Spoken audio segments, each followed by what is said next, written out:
Hello everyone. 1 kilo దేశీ ఆవు నెయ్యి 4000 రూపాయలు. అవునండి, మీరు విన్నది నిజమే. 1 కిలో దేశీ ఆవు నెయ్యి 4000 రూపాయలు. ఎందుకో మీకు ఎక్స్ప్లెయిన్ చేస్తాను. 1 కిలో ఆవు నెయ్యి కావాలంటే మనకి 30 నుండి 35 లీటర్ల పాలు కావాలి. అంటే 1 లీటర్కి ఒక 30 గ్రాముల నెయ్యి మాత్రమే వస్తుంది.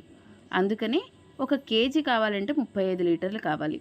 వీటిని బాగా మరిగించి చల్లార్చి పెరుగు చేసి దాన్ని కవ్వంతో చిలికి, పాత పద్ధతిలోనే కవ్వంతో చిలికి వెన్నను తీసి ఆ వెన్నని బాగా వేడి చేసి మనం నెయ్యి తయారు చేసుకుంటాం.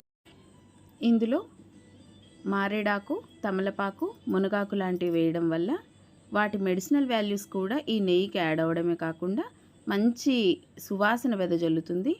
ఇలా తయారు చేసిన ఈ దేశీ ఆవు నెయ్యి మన ఆరోగ్యానికి చాలా చాలా ఉపయోగకరంగా ఉంటుంది. అందుకే ఇది ఇంత ఖరీదు.